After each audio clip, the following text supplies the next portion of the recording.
इस कार्यक्रम के प्रसारण पुण्यार्जक हैं श्री राजेंद्र प्रसाद जैन, श्रीमती ममता जैन, श्री प्रशांत जैन, श्रीमती दिव्या जैन, पारस जैन, श्री भरत जैन, श्रीमती सौम्या जैन एवं समस्त परिवार मुंबई। वस्तु का सूक्ष्म जो परिणमन है वह दृष्टिगत नहीं होता। जो स्थूल परिणमन होता है वह दृष्टिगत होता है। समझने के लिए आपने बीज का वपन किया है और बीज का वपन करने के उपरांत उसी समय से उसका विकास होना प्रारंभ होता है। वो बीज अंकुर के रूप में कब सामने आता है, इसको आप अपलक देखना चाहो तो संभव नहीं है, किंतु निरंतर उस भूमिगत वह बीज खाद, पानी, हवा इत्यादि जो कुछ भी उसके लिए निमित्तभूत सामग्री है, उसके माध्यम से उसका निरंतर एक एक समय में विकास हो रहा है। एक साथ विकास होता नहीं, समय अपेक्षित होता है और आप प्रतीक्षा करना चाहो तो बात बनेगी नहीं। बीज का वपन किया, वह वपन करने के उपरांत वह अंकुरित होने के लिए कितना दिन अपेक्षित है आपको ज्ञात होगा। लगभग 7-8 दिन तो सामान्य रूप से, मोटे रूप से कहा जा रहा है, इतना तो समय लगता ही है। और 8 दिन तक आप वहाँ पर खड़े हो करके देखना चाहो ये बीज कब अंकुरित हो रहा है। ये दिव्य ज्ञान का विषय माना जाता है। एक एक समय में जो परिणमन हो रहा है वस्तु का, वह बुद्धि का विषय हम और आपके लिए नहीं बन सकता, किंतु वह केवल ज्ञान का विषय माना जाता है। एक एक पर्याय के माध्यम से उसमें जो विकास हो रहा है वो 7-8 दिन में वह अंकुरित हुआ देखने में आ रहा है। अंकुरित होता हुआ देखने में नहीं आता। अंकुरित होने के बाद वह बुद्धि का अथवा ज्ञान का विषय बनता है। इसलिए आप बहुत प्यासे हैं, मैं मानता हूँ, किंतु प्रतीक्षा करनी पड़ेगी। महाराज कब तक प्रतीक्षा करें और कहाँ करें, समस्या खड़ी हो गई। आप कहीं भी रहो, प्रभु की और गुरु की आराधना हृदय से करते रहेंगे तो निश्चित रूप से आपका विकास हुए बिना रह नहीं सकता। यह सिद्धांत का विषय है। सिद्धांत की ओर दृष्टि बहुत कम लोगों की जा सकती है और सिद्धांत की ओर दृष्टि जो जाती है वह आगम के आधार से ही जा सकती है। उसमें किसी भी प्रकार से राग के लिए स्थान नहीं है। विकास जो होगा वह मोह के अभाव के माध्यम से होता है और पतन जो होता है वह मोह के कारण से होता है। राग के कारण से पतन होता है और वीतराग भाव के माध्यम से ही उत्थान होता है। यह सिद्धांत हमेशा ध्यान में रखना चाहिए। बार बार विचार करने में आता है और कभी कभी विस्मय का भी मैं अनुभव करता हूँ कि आखिर जीव का विकास किस ढंग से होता है। आचार्य समंतभद्र महाराज ने रत्नकर्ण श्रावकाचार्य ग्रंथ का उसकी रचना की है और उसमें उन्होंने कई जगह पशुओं के नाम लिए हैं और मानवों के भी नाम लिए। उसमें एक व्यक्ति का उन्होंने नाम लिया है उस ग्रंथ में। उसको देख करके ऐसा लगता है कि व्यक्ति का अथवा जीव का विकास किस रूप में होता है। सम्यक दर्शन संपन्न मपि मातंग देहजम देवा देवम विदुर्भस्म गूढ़ांगारांतरोजसम, ऐसा कहा। मातंग का अर्थ कौन होता है? चांडाल होता है। सोचो, विचार करो। और वह चांडाल जीवन पर्यंत वह अपने जीवन में जीवन यापन करने के लिए जीव का ही वध करता रहता है, जीव का घात करके ही वह जीवन जी रहा है। इसके उपरांत भी उसका विकास किस ढंग से हो रहा है, यह चिंतनीय विषय है, विचारणीय विषय है कि जो उच्च कुल में पैदा हुआ है उसका विकास तो फिर भी स्वाभाविक है, किंतु इतना उसका पतन हुआ है, निंदनीय कुल में पैदा हुआ है, उसका स्पर्श कोई करना नहीं चाहता, वह शूद्र माना जाता है, चांडाल जिसको बोलते हैं। इसके उपरांत भी सम्यक दर्शन संपन्नम अपि मातंग देहजम कहा। वह चांडाल सम्यक दर्शन से संपन्न हुआ है। वह कैसा हुआ है? आप यदि सम्यक दर्शन से संपन्न हैं, इसमें कोई आश्चर्य की बात नहीं है, क्योंकि आपके लिए जो कुल मिला है वह उच्चतम कुल मिला है, जिस कुल के माध्यम से निर्वाण की उपलब्धि होती है। उस पर्याय को आप लेकर के बैठे हैं और सभा में बैठ करके धर्म श्रवण करने की क्षमता आपके अंदर है, और इसके माध्यम से आपका विकास यदि हो रहा है तो इसमें आश्चर्य की बात नहीं। आश्चर्य तो उसमें होता है निम्नतम पर्याय को प्राप्त हुआ है, इसके बाद भी उसका विकास हो रहा है। वह विकास कैसा होता है, प्रतीक्षा नहीं करो, विकास निरंतर होता रहता है, बीज की भांति। बीज का विकास प्रति पल प्रति समय हो रहा है, लेकिन विकास देखने में नहीं आता, और धैर्य होना चाहिए, और धैर्य टूट जाता है। धैर्य की जो बांध है वह टूट जाती है, इसलिए वह अस्थिर मना होता है। किंतु आचार्य कहते हैं निर्विकल्प होकर के, निराकुल होकर के यदि आप श्रद्धान का विषय बनाएंगे, बहुत जल्दी वह विकास के क्षण आते हैं। क्षण आते नहीं, व्यवहार में कहने में आता है, उस क्षण में उसका विकास होता है, क्षण के द्वारा नहीं होता। काल के द्वारा विकास नहीं होता, काल में होता, ये बात अलग है। विकास जो हुआ वह भावों के माध्यम से होता है, और जिस क्षण में भाव आपके पवित्र हो गए वही काल आपके लिए पवित्र माना जाता है। जिस काल में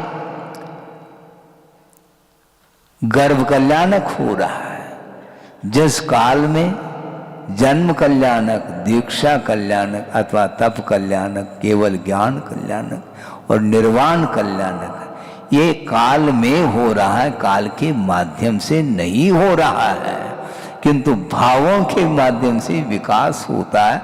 विकास समय पर हो रहा है यह अलग वस्तु। यदि काल के माध्यम से विकास होता है ऐसा मान लिया जाए तो बीज जो बोरी में बंद है वह समय पर अंकुरित होना चाहिए, क्योंकि काल के द्वारा अंकुरित हो रहा है। बीज काल के द्वारा नहीं हो रहा है अंकुरित, किंतु बीज को आपने यथास्थान उसका वपन किया है और खाद आदि का अपने और जल सिंचन अधिक कर लिए हैं, और उसके बाद वह समय पर होगा, समय के द्वारा नहीं होगा। समय एकमात्र उदासीन निमित्त है, किंतु उसके लिए जितने भी जो निमित्तभूत जो सामग्री है उसके माध्यम से उसका विकास हो रहा है। और विकास जो होता है वह प्रति समय होता है, वह दृष्टिगत नहीं हो पाता, ये बात अलग है। किंतु वह कृषक वह कुशल माना जाता है, वह बहुत धैर्य रखता है। एक व्यक्ति सुबह बीज बो करके पुनः शाम को जा रहा है। किसी ने पूछा कि भाई साहब आप कहाँ जा रहे हैं? कहाँ जा रहे हैं आप? खेत जा रहा हूँ। क्यों? अब सुबह सुबह बीज का वपन किया है, अंकुरित हुआ क्या नहीं हुआ, इसको देखने के लिए जा रहा हूँ। यह आकुलता नहीं है? बहुत बड़ी आकुलता मानी जाएगी। क्या संभव है क्या? हाँ, अंकुरित वो हो रहा, उसका परिणमन तो हो रहा, वो अंकुरित होने की ओर है, ये बात अलग है, किंतु वह अंकुर देखने में नहीं आएगा। उसी प्रकार निम्नतम कुल में पैदा होने के उपरांत भी उसके अंदर श्रद्धा के अंकुर फूटने वाले हैं,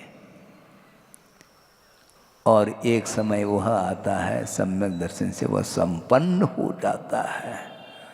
वह चांडाल होकर के भी विस्मय होता है। इसको बोलते हैं विकास।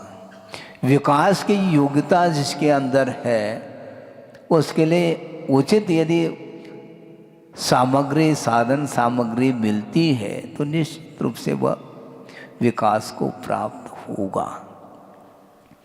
और वह चांडाल है जिसको एक दिन सर्प ने काटा है, और सर्प ने काट लिया तो परिवार वालों ने देख लिया, अब इसको सर्प ने काटा है, ये मृत हो गया है, ऐसा समझ करके उसको, उस चांडाल को स्मशान में जा करके उसको रख दिया।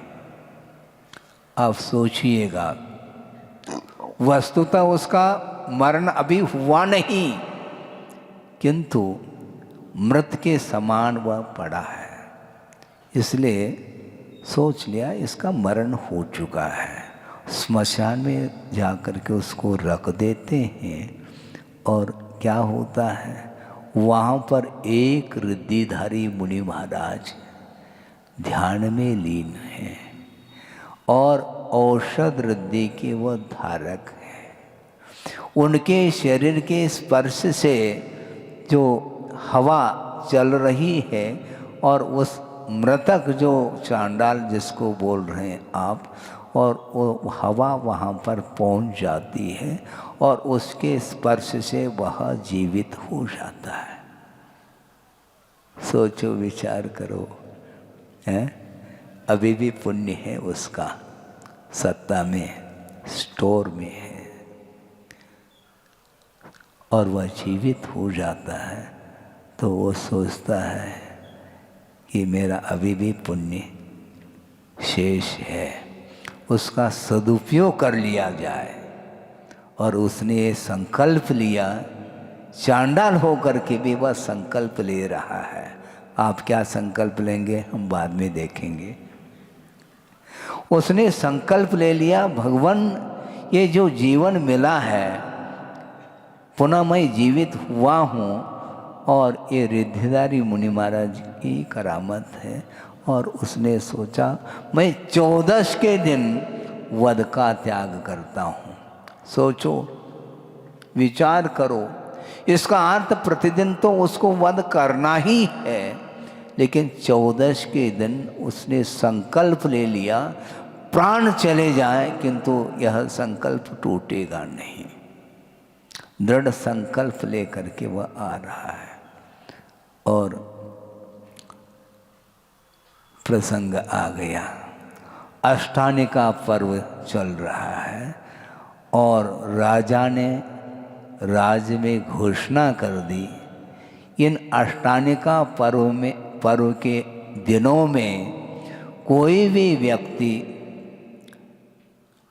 वध नहीं करेगा, जीव का घात नहीं करेगा, जीव का घात करके मांस का भक्षण नहीं करेगा। इस प्रकार उस राजा ने घोषणा कर दी। और राजा ने घोषणा कर दी, इसके बावजूद भी एक व्यक्ति जिसने एकांत में जाकर के बगीचे में वह एक पशु का वध कर रहा है और वध करके उसने उसका मांस पका करके भक्षण कर लिया। और यह बात राजा तक पहुंच जाती है, क्योंकि उसी बगीचे में एक माली था, वह पेड़ पर बैठा था और उसने देख लिया, अरे राजा ने तो घोषणा की थी कि जीव का वध नहीं होना चाहिए, राजा की आज्ञा का उल्लंघन इसने किया है। इस प्रकार वह माली अपनी पत्नी को बता रहा है। उसी समय वायरल हो गया। हाँ, वायरल हो गया तो लोगों को ज्ञात हो गया और कर्मचारी लोग जा कर के, जो राजा के कर्मचारी थे, वो जा कर के राजा के सामने कहा कि राजन, आपने जो घोषणा की थी उसका उल्लंघन एक व्यक्ति ने किया है। उस आज्ञा का उल्लंघन एक व्यक्ति ने किया है। कौन है वो? राजन, हम नहीं बता पाएंगे, बताना पड़ेगा, नहीं तो तुम्हारा नंबर आएगा, ये ध्यान रखो। उसने कहा कि महाराज राजन, मैं कैसे बताऊं, हमें डर लग रहा है। डरते क्यों हो? इसलिए डर लग रहा है राजन, वह व्यक्ति है जो राजकुमार है, आपका ही पुत्र है। मेरा पुत्र? वह मेरा पुत्र है ही नहीं, क्योंकि उल्लंघन किया है राजा का। उसको ले आओ, उसको पहले प्राण दंड देना है। उसको पकड़ करके ले आओ। ले गए उसको। अब प्राण दंड कौन देगा? चांडाल देगा। ले आओ उसको, बुलाओ चांडाल को, जो प्रतिदिन घात करता है, जल्लाद जिसको बोलते हैं, जो भी बोलो। और उसको बुलाने के लिए गए और जैसे ही देखा तो उसने अपने पत्नी को कहा कि कुछ लोग आ रहे हैं, तुम कह देना कि वह बाहर गए हैं। तो उसने कहा ठीक है, और वो सारे सारे लोग आ गए, कोतवाल आदि जो भी होंगे। उन्होंने कहा, कहाँ हैं चंडाल, कहाँ हैं, बोलो। वो बाहर गए हैं। अच्छा, तुम्हारा पुण्य नहीं है, क्योंकि आज ही एक प्रसंग सामने आया है और उसका घात करना है, उसके माध्यम से तुम्हें संपदा मिलेगी। तो वो पत्नी के मन में लोभ जागृत हुआ और वो बोल रही है, वो बाहर गए हैं और हाथ से इशारा कर रही है, अंदर है। तो अंदर है तो जा कर के उसको ले गए, राजा के सामने खड़े कर दिया। उसको खड़ा करने के उपरांत वह चांडाल बोल रहा है राजा के सामने और निर्भीक हो करके बोल रहा है, राजन, मैं आज तो इस कृत्य को नहीं कर सकता, प्रतिदिन मैं करता आया हूँ, ये अलग वस्तु, किंतु आज 14 का दिन है और हमने यह प्रतिज्ञा ली है, संकल्प लिया है कि आज किसी भी प्राणी का वध मैं नहीं करूँगा। ये मेरा दृढ़ संकल्प है, आपको जो करना हो ये आपका विषय है। राजा ने सोचा, तुम चांडाल हो करके तुम्हारा कोई व्रत होता है क्या? तुम क्या संकल्प लेते? तुम्हारा कोई व्रत है? एक दिन के वध का त्याग करने रूप जो तुमने व्रत लिया है, ये कोई व्रत होता है क्या? हमने तो ले लिया संकल्प, अब आपको जो करना है ये आपकी मर्जी है, ये आपका मैटर है, मेरा कुछ भी नहीं। प्राण चले जाएं किंतु इस संकल्प को तो मैं नहीं तोड़ सकता। अब इसके उपरांत राजा के अंदर आवेश आया और उस आवेश में उन्होंने कर्मचारियों को कहा कि राजकुमार को और इस चांडाल को दोनों को पकड़ करके ले जाओ और वहाँ पर फेंक देना जहाँ पर बड़े बड़े मगरमच्छ होते हैं, ऐसे तालाब में इसको फेंक करके आओ। और उन दोनों को बांध बूंद करके ले गए और उसको फेंक दिया। सोचो, राजकुमार को तो बड़े बड़े मगरमच्छों ने नोच नोच करके खा लिया, किंतु चांडाल को खा नहीं पाए। और देवावी तस् पनमंती जस धम्मे सदा मनो का, जो धर्म की आराधना करता है उसकी रक्षा हो जाती है।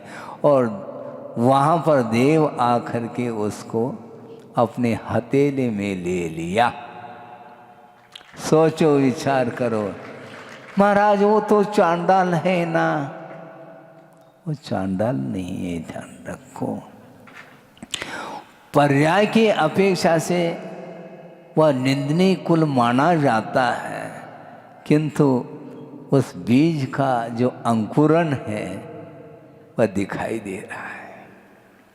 सच्चे देव गुरु शास्त्र के प्रति श्रद्धा का भाव जागृत हुआ है, क्योंकि उसने जो प्रण लिया था, जो प्रतिज्ञा ली थी, संकल्प लिया था, उसको उसने तोड़ा नहीं। कितना साहस होगा। उस चांडाल ने भय के ऊपर भी विजय प्राप्त कर ली और लोभ के ऊपर भी विजय प्राप्त कर ली, क्योंकि राजा के द्वारा जो संपदा मिलने वाली थी उस संपदा को भी उसने ठुकरा दिया और शरीर की परवाह उसको नहीं हुई। शरीर चला जाए, ये जाने वाला है, किंतु संकल्प को नहीं तोड़ा जा सकता।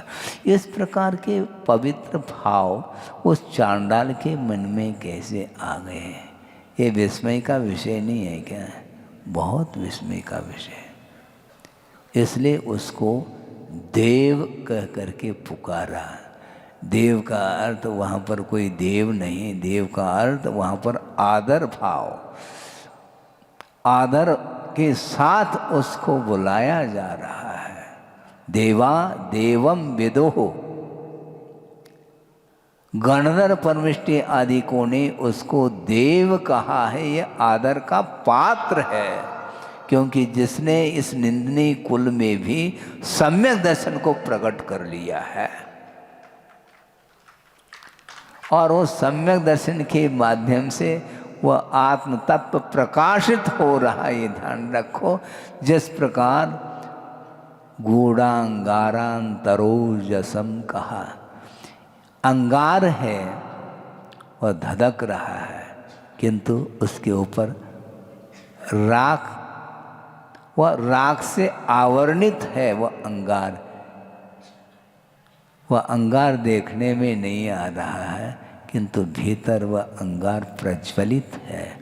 उसी प्रकार उसका वह कुल एक अंगार के समान, अपने राख के समान है, किंतु उसके अंदर वह अंगार के समान सम्यक दर्शन रूपी दीपक जल रहा है।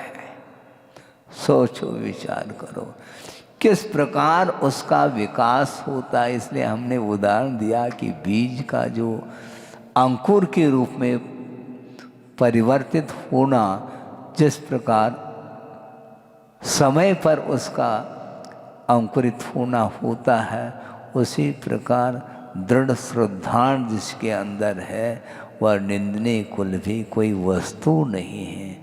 वह भविष्य में जाकर के अच्छे कुल में ही पैदा होगा। देखने में पर्याय आती है, किंतु आत्मगत जो उज्जवल भाव है वह कभी भी सामने दिखाई नहीं देते हैं। ये तो शूद्र है। रहने दो। अज्ञान दशा में उसने कर्म का अर्जन किया, पाप कर्म का बंध किया है, उसका उदय होने के कारण वह निम्नतम पर्याय उसको मिली है। किंतु अब विकास के क्षण आ गए। हमेशा पतन ही पतन होता है ऐसा नहीं, अज्ञान के द्वारा पतन होता है, किंतु जिस समय ज्ञान जागृत होता है, जिस समय विवेक जागृत होता है, उसी समय से उसका विकास प्रारंभ होता है। इसलिए जब चांडाल का विकास हुआ और आचार्य समंतभद्र स्वामी ने उसको उसके नाम को अंकित किया है रत्नकर्ण श्रावकाचार्य के अंदर है। आप लोगों का नाम नहीं लिया उन्होंने।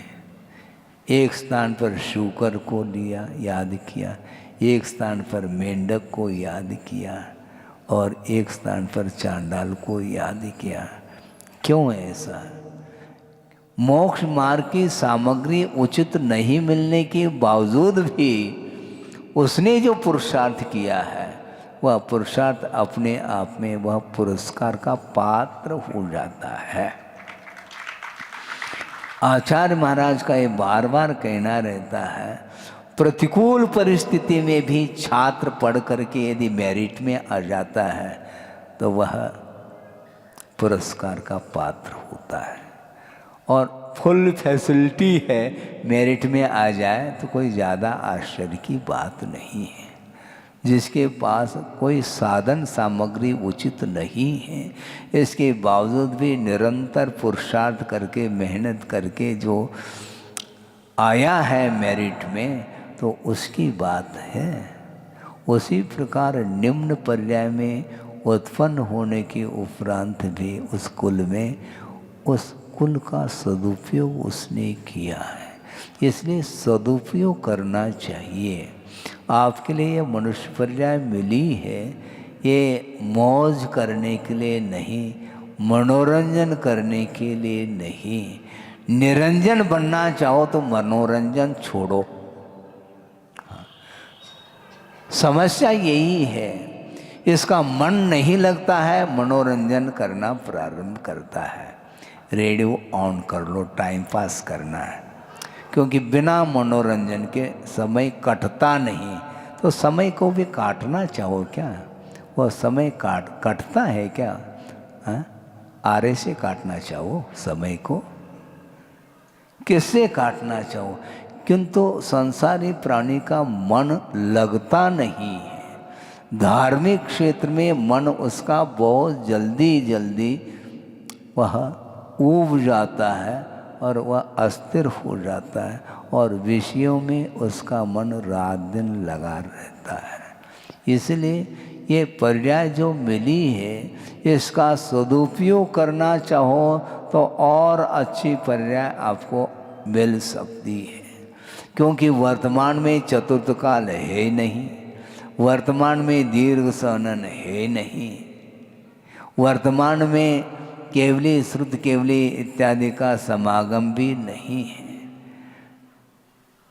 इसके उपरांत भी परिणामों को उज्जवल बनाने से और अच्छी अच्छी सामग्री आपको मिल सकती है। और अतीत में इस प्रकार की जो बाह्य सामग्री है मोक्ष मार्ग संबंधी, उसको उपलब्ध करने के उपरांत भी उसका सदुपयोग नहीं किया है, इसलिए विकास नहीं हो पा रहा है। सामग्री का, साधन सामग्री का सदुपयोग करना चाहिए। गुरुदेव ने कई बार कहा कि वर्तमान में भी साधन सामग्री कम नहीं है, किंतु साधन सामग्री उपलब्ध होने के उपरांत भी साधना की ओर जिसकी दृष्टि नहीं है, तो उसके लिए क्या कहा जाए फिर? महाराज पंचम काल है, हम क्या कर सकते हैं? अच्छा, गुरुदेव का जो जन्म हुआ चतुर्थ काल में हुआ क्या है? उनके लिए कौन सा काल है? पंचमी काल है। फिर उनके लिए पंचम काल नहीं और आपके लिए पंचम काल आ गया।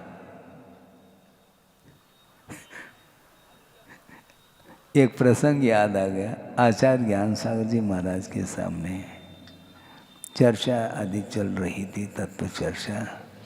उस समय यही प्रसंग आया था। ऐसा गुरुदेव ने कहा था कि एक सज्जन ने कहा कि महाराज आप मोक्ष मार्ग की बात करते हैं और इस पंचम काल में कोई दीर्घ सनन तो है नहीं, पंचम काल में हम कैसे चल पाएंगे? तो उन्होंने ये कहा, देखो चतुर्थ काल में भी हलवा आप लोग बनाते थे और पंचम काल में भी हलवा बना रहे हैं, दोनों में कोई अंतर है क्या? तो पंचम काल क्यों कहना चाह रहे हो तुम? पंचम काल होने के बाद भी भले ही मुक्ति ना हो, किंतु मार्ग तो बिल्कुल बरकरार बना हुआ है। मार्ग पर चलने की आवश्यकता, मार्ग का अभाव नहीं हो सकता। मोक्ष मार्ग का अभाव छठे काल में होगा। अभी तो पंचम काल है और पंचम काल के अंत तक यह धर्म की परंपरा बनी रहेगी, उसका सदुपयोग करो। शरीर मिला है, उसका सदुपयोग करने में उसको दिक्कत हो रही है? हमारी क्षमता नहीं महाराज। अच्छा, क्षमता नहीं है, काय की क्षमता नहीं मुझे बताओ? हमारा शरीर काम नहीं करता है। अच्छा, काम नहीं करता है, आजकल बिल्कुल शरीर बहुत कमज़ोर हुआ है। अच्छा, आपकी उम्र क्या है? महाराज लगभग 80 के आसपास है। अच्छा, ठीक है। शरीर में क्षमता नहीं है उठने बैठने की। कहाँ पर बैठते हो दिन भर? दुकान में। वह समाप्त हो जाता है। इसलिए आप लोगों को भी चाहिए, आप कहीं भी रहो किंतु वर्तमान में जीने का पुरुषार्थ करेंगे तो आनंद वर्तमान का आता है, भविष्य का आनंद नहीं आता, क्योंकि भविष्य भी वर्तमान में ढल करके ही चला जाता है। स्वाद जो आएगा वह भविष्य का नहीं आ सकता। अरहंत परमेष्टि को भी सिद्धत्व का स्वाद नहीं आ रहा है। क्यों? क्योंकि वह भविष्य की पर्याय है, वह भविष्य की पर्याय है। वर्तमान में उसका स्वाद कैसा संभव है? क्योंकि वह सकल परमात्मा है। शरीरातीत हुए बिना सिद्धत्व का संवेदन संभव नहीं है। इसलिए संवेदन करना चाहो तो भविष्य की आकांक्षा मत करो। निरंतर वर्तमान में हम यदि साधना करेंगे तो भविष्य की पर्याय भी वर्तमान में आकर के आपको स्वाद दिला सकती है वो पर्याय। विगत सब विस्मरण में, अनागत कब मरण में ढल चुका विदित नहीं है। स्वसंवेदन यही है। ये जो आकांक्षाएं हैं, विषयों की आकांक्षा, यही आर्ध्यान माना जाता है। प्रवचन के पहले वहाँ पर चर्चा चल रही थी, आर्य का संग बैठा था, तत्व चर्चा चल रही थी। आर्ध्यान का प्रसंग आया था कि आर्ध्यान का आखिर स्वरूप क्या है। पंचेंद्रिय की विषयों को लेकर के आर्ध्यान होता है। हाँ, और उसी के भेद किए इष्ट वियोग, अनिष्ट संयोग, पीड़ा, चिंतन, निदान आदि। तो अनिष्ट का समागम हुआ तो उसका प्रतिकार करने के लिए संसारी प्राणी कटिबद्ध होता है। ये एक प्रकार का आर्ध्यान हुआ। अनिष्ट का क्या समागम हुआ महाराज? भूख लग आई, क्षुधा। क्षुधा आपके लिए इष्ट है क्या?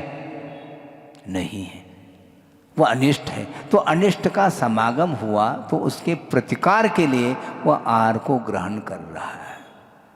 आहार इष्ट है और क्षुधा अनिष्ट है, पक्की बात है। और इन दोनों से ऊपर उठे बिना धर्म ध्यान संभव नहीं है, क्योंकि धर्म ध्यान के लिए उन्होंने कहा परे मोक्ष हेतु,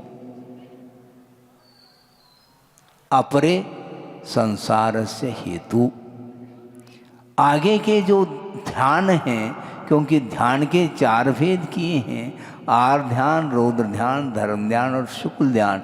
परे मोक्ष हेतु, परे अर्थात धर्म शुक्ले, धर्म ध्यान और शुक्ल ध्यान ये दोनों मोक्ष के लिए कारण हैं।